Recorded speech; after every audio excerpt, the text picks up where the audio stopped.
পৃথিবীতে দুই ধরনের মানুষ আছে, এক যারা সত্যের জন্যে লড়াই করে, আর দুই যারা যে কোনো মূল্যে জিততে চায়। আপনি কোন দলের? সত্যি কথা হল, বাস্তব জীবনে কে সঠিক সেটা কেউ মনে রাখে না, সবাই মনে রাখে কে জিতেছে। আপনি হয়তো সম্পূর্ণ সঠিক, আপনার যুক্তি অকাট্য, কিন্তু সামনের মানুষটি যদি গলার জোরে বা কথার প্যাচে আপনাকে সবার সামনে বোকা বানিয়ে দেয়, তাহলে দিন শেষে পরাজয় আপনারই, অপমানটা আপনাকেই হজম করতে হবে। 1831 সালে জার্মান দার্শনিক আর্থার শোপেনহাওয়ার একটি ভয়ঙ্কর বই লিখেছিলেন, যার নাম the art of being right. এই বইটি কোনো নৈতিকতার শিক্ষা দেয় না, বরং এটি শেখায় কিভাবে সত্য মিথ্যা তোয়াক্কা না করে, ছল চাতুরি করে, সাইকোলজিক্যাল ট্রিক্স ব্যবহার করে যে কোনো তর্কে প্রতিপক্ষকে ধূলিসাৎ করা যায়। একে বলা হয় ডায়ালেকটিক বা তর্কের জাদুকরী বিদ্যা। আজকের এই ভিডিওতে আমরা সেই বই থেকে 7টি নিষিদ্ধ কৌশল শিখব। এই কৌশলগুলো জানলে বস, বন্ধু বা শত্রু কেউই আপনাকে আর কথায় হারাতে পারবে না। সাবধান, এই জ্ঞানটি একটি ধারালো অস্ত্রের মতো, তাই ভিডিওটি শেষ পর্যন্ত দেখুন এবং সতর্কতার সাথে ব্যবহার করুন। কৌশলগুলোতে যাওয়ার আগে একটি বিষয় পরিষ্কার করা দরকার। শোপেনহাওয়ার বিশ্বাস করতেন, মানুষ জন্মগতভাবেই জেদি এবং নিজের ভুল স্বীকার করতে চায় না। তর্কে জেতা আর সত্য প্রমাণ করা এই দুটি সম্পূর্ণ আলাদা জিনিস। তর্কে জেতার জন্য আপনাকে লজিক বা যুক্তির চেয়ে সাইকোলজি বা মনস্তত্ত্বের ওপর বেশি জোর দিতে হবে। আপনার লক্ষ্য সত্য উদ্ঘাটন করা নয়, আপনার লক্ষ্য হল অডিয়েন্স বা উপস্থিত মানুষের চোখে নিজেকে সঠিক প্রমাণ করা। চলুন এবার সরাসরি প্রবেশ করি সেই 7টি ভয়ানক কৌশলে। আমাদের প্রথম কৌশল, দি এক্সটেনশন বা কথাকে টেনে লম্বা করা।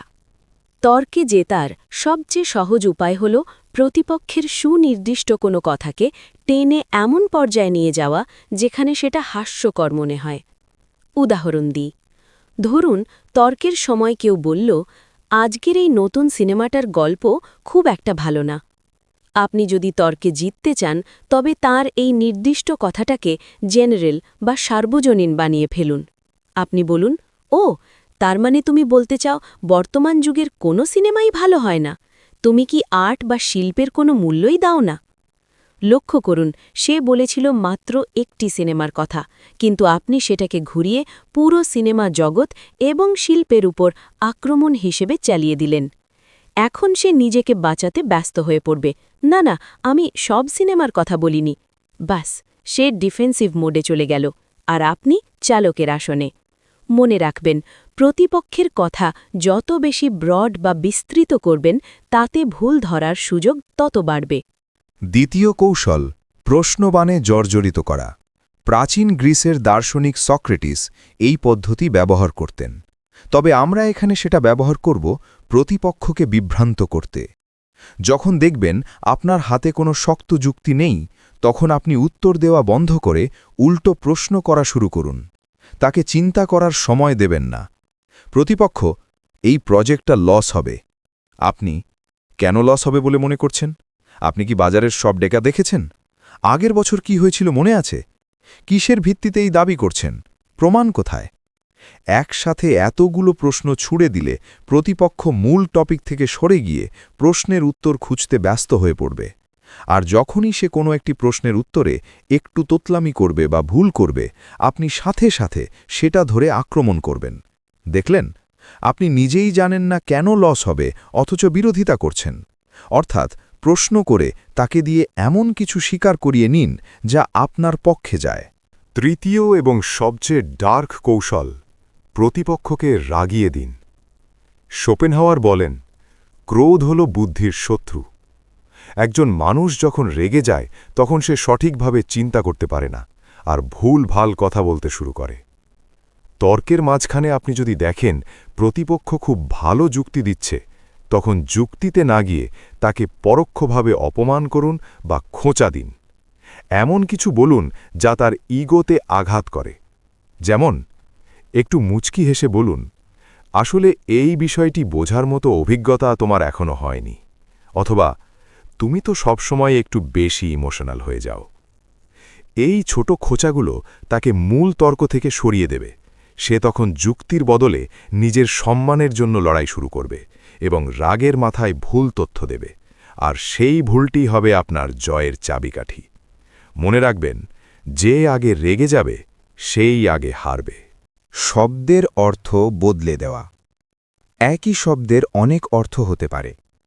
তর্কের সময় প্রতিপক্ষ যে অর্থে শব্দটি ব্যবহার করেছে, আপনি চতুরতার সাথে সেই অর্থটি বদলে অন্য অর্থে ব্যবহার করুন। একটা ক্লাসিক উদাহরণ দিই। ধরুন আপনি বলছেন, রহস্য বা মিস্ট্রি মানুষের জানার আগ্রহ বাড়ায়। প্রতিপক্ষ বলল, কিন্তু সব রহস্যের সমাধান হয় না, এটা খারাপ। আপনি তখন রহস্য শব্দের অর্থ ঘুরিয়ে দিন। বলুন, আমি তো গোয়েন্দা গল্পের রহস্যের কথা বলছি না, আমি মহাবিশ্বের অজানা রহস্যের কথা বলছি, যা বিজ্ঞানকে এগিয়ে নেয়। এখানে আপনি খুব সাবলীলভাবে টপিক শিফট করে দিলেন। প্রতিপক্ষ এক অর্থে কথা বলছিল, আপনি অন্য অর্থে নিয়ে গিয়ে তাকে ভুল প্রমাণ করলেন। এটা খুবই সূক্ষ্ম একটি ট্রিক, যা ধরতে অনেক বুদ্ধিমান মানুষও হিমশিম খায়। পঞ্চম কৌশল, অথরিটি বা বিশেষজ্ঞের দোহাই দেওয়া। মানুষ সাধারণত বিশেষজ্ঞদের বা বিখ্যাত ব্যক্তিদের কথার ওপর তর্ক করতে সাহস পায় না। যদি আপনার কাছে যুক্তি না থাকে, তবে কোনো বিখ্যাত মনীষী বা কঠিন কোনো বইয়ের রেফারেন্স দিন। এমনকি শোপেনহাওয়ার এটাও বলেছেন যে প্রয়োজনে আপনি এমন কোনো বই বা লেখকের নাম বানিয়ে বলতে পারেন যা প্রতিপক্ষ কখনো শোনেনি। যেমন, তুমি কি প্রফেসর কার্লসনের রিসেন্ট স্টাডিটা পড়নি? সেখানে স্পষ্ট বলা আছে। প্রতিপক্ষ লজ্জা পাওয়ার ভয়ে স্বীকার করবে না যে সে পড়েনি। সে ধরে নেবে আপনি যা বলছেন তা সত্য। সাধারণ মানুষ তাদের নিজস্ব বুদ্ধির চেয়ে অন্যের কোটেশন বা উদ্ধৃতিকে বেশি বিশ্বাস করে। এই সাইকোলজিকে কাজে লাগান। ষষ্ঠ কৌশল, এবং এটি হল শেষ অবলম্বন। যখন দেখবেন আপনি তর্কে পুরোপুরি হেরে যাচ্ছেন, কোনো যুক্তিই কাজ করছে না, তখন ব্যবহার করুন অ্যাড হমিনেম বা ব্যক্তিগত আক্রমণ। এখানে আপনি তর্কের বিষয়বস্তু সম্পূর্ণ বাদ দিয়ে সরাসরি প্রতিপক্ষের চরিত্র, তার অতীত বা তার ব্যক্তিগত কোনো দুর্বলতা নিয়ে কথা বলবেন। তোমার মতো একজন ব্যর্থ মানুষের কাছ থেকে আমার উপদেশ শোনার দরকার নেই, অথবা আগে নিজের ঘর সামলাও, তারপর দেশ সামলাতে এসো।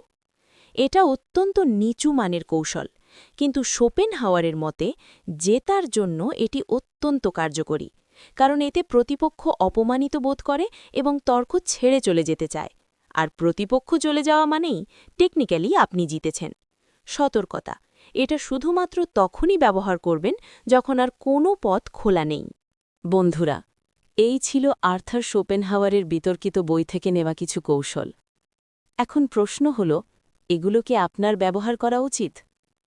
এই কৌশলগুলো জানার আসল উদ্দেশ্য মানুষকে আক্রমণ করা নয়, বরং কেউ যখন আপনার বিরুদ্ধে এই নোংরা কৌশলগুলো ব্যবহার করবে, তখন নিজেকে রক্ষা করা। আপনি যদি ট্রিকগুলো জানেন, তবেই আপনি বুঝতে পারবেন প্রতিপক্ষ আপনাকে ফাঁদে ফেলার চেষ্টা করছে। তখন আপনি শান্ত থেকে তার চোখে চোখ রেখে বলতে পারবেন, আমি বুঝতে পারছি তুমি কি করার চেষ্টা করছো। আসল শক্তি তর্কে জেতার মধ্যে নেই, আসল শক্তি আছে নিজের আবেগকে নিয়ন্ত্রণ করার মধ্যে। আপনার জীবনে কি এমন কেউ আছে যে সব সময় তর্কে জিততে চায়? তার কথা মনে পড়লে কমেন্টে জানান। আর এই ভিডিওর পার্ট 2 চাইলে কমেন্টে লিখুন মাস্টারমাইন্ড। জীবন, দর্শন এবং সাইকোলজির এমন সব গভীর ভিডিও দেখতে এখনই সাবস্ক্রাইব করুন। দেখা হচ্ছে পরের ভিডিওতে। ততক্ষণ পর্যন্ত চালাক হন, সাবধানে থাকুন।